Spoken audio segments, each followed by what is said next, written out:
Justice retired Shaukat Aziz Siddiqui کا case اب حتمی نتیجے پر پہنچ چکا ہے۔ حتمی نتیجہ اتنا واضح نہیں ہے جتنا لوگوں کا خیال ہے کہ اس کو واضح ہونا چاہیے تھا۔ جنرل فیض اور ان کے بریگیڈیئر کی جانب سے یہ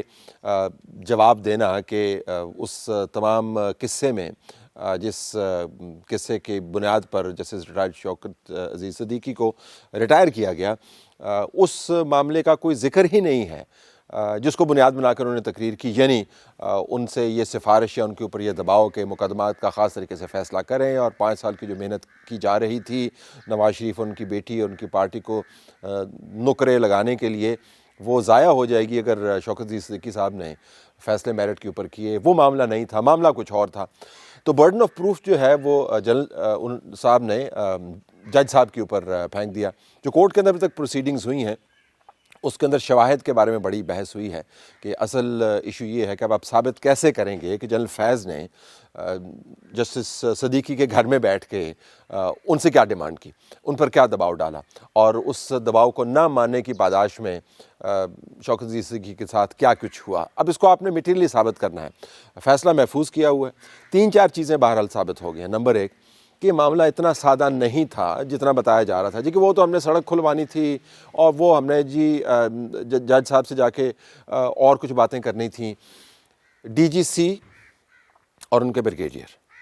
جج صاحبان سے سڑکیں کھلوانے کے لیے نہیں ملتے، مطلب یہ ایک کامن سینس کو چیز کوئی اپیل نہیں کرتی، دوسرے معاملات طے کرنے کے لیے نہیں ملتے، اور اگر وہ مل رہے ہیں تو وہ بھی اتنا ہی بڑا قابل اعتراض قانونی طور پر معاملہ ہے جتنا یہ کہ آپ ان سے کچھ اور کام کروائیں۔ تو اگر میٹنگ اسٹیبلش ہو جاتی ہے تو آپ ایک سرٹن ریڈ لائن کو کراس ہوتے ہوئے آپ اس کو اسٹیبلش کر سکتے ہیں۔ نمبر 2 اب اس کے نتیجے میں اس میٹنگ کے بعد جج صاحب کے ساتھ کیا کیا ہوا وہ بھی دستاویزی ثبوت اس کے موجود ہیں۔ جج صاحب کو کیسے زیر اعتاب کیا گیا، جج صاحب کو کیسے نوکری سے فارغ کیا گیا، جج صاحب کو وہ جج صاحبان ان کے بردر ججز جو ہیں جو واٹس ایپ کے اوپر کام کرتے ہوئے تھے، انہوں نے کیسے ان کے خلاف فٹافٹ پروسیڈنگز کیں، اور اس کے بعد جب ان کو نکال باہر کیا گیا تو نظام کے اندر سے انہوں نے کتنی اپیلیں کیں کہ میرا مقدمہ تو لگاؤ۔ پہلے ان کی مقدمے کو کوئی سننے کے تیار نہیں تھا، اپلیکیشن پہ اپلیکیشن تھیں، کبھی کاز لسٹ کے اندر نہیں آتا تھا، ہیئرنگ کے لیے لگتا نہیں تھا، تو اس جج صاحب نے آ کے اتنے عرصے کے بعد اس مقدمے کو لگایا۔ تو سوال بڑا یہ بنتا ہے کہ اتنی بڑی عدالت جو بڑی عدالت بنتی تھی پچھلے جج صاحبان کے نیچے، اس نے اس مقدمے کو تفصیل کے ساتھ کیوں نہیں سنا، اس نے جلدی جلدی فیصلہ کیوں کیا، اور پھر جو جج صاحب کے انٹرویوز رکوائے گئے۔ میں ان صحافیوں میں سے ایک ہوں، جب جج صاحب کو نوکری سے فارغ کیا گیا اور ان کے اوپر بہت زیادہ مشکلات تھیں، تو میں نے جیو کی طرف سے ان کا ایک انٹرویو کیا، اور اس انٹرویو میں تمام ان سے سوال پوچھے جو ایک صحافی کو پوچھنے چاہیے، انہوں نے وضاحت سے اس کے جواب بھی دیے۔ وہ انٹرویو ایئر نہیں ہو سکا۔ وہ انٹرویو آپ کا کیا خیال ہے کہ از خود ایئر نہیں ہوا ہوگا یا اس کو رکوا دیا گیا ہوگا؟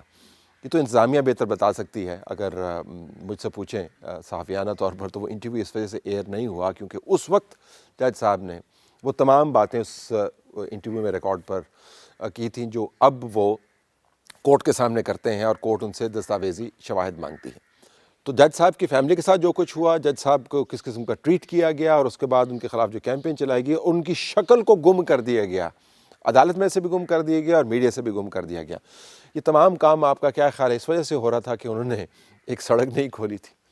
تو میرے خیال میں اس کیس نے 3-4 چیزیں اسٹیبلش کی ہیں بہت اچھے طریقے سے کہ کیسے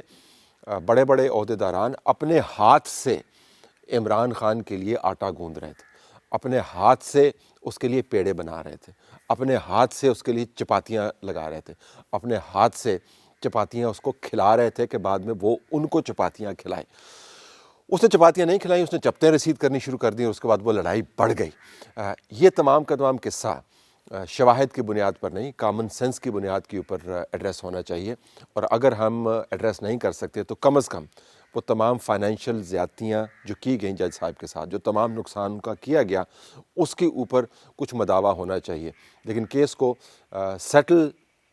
قانونی طور پر آپ کر پائیں یا نہ کر پائیں، تاریخ نے اس کو سیٹل کر دیا۔ تاریخ نے اگر سیٹل کر دیا تو اس کے لیے بہرحال کچھ نہ کچھ کمپنسیشن جج صاحب کو ضرور ملنی چاہیے۔ حتمی فیصلہ ان کے حق میں ہوتا ہے یا نہیں ہوتا ہے یہ بعد کی باتیں ہیں، لیکن ابھی تک جو شواہد سامنے آئے ہیں، جس طریقے سے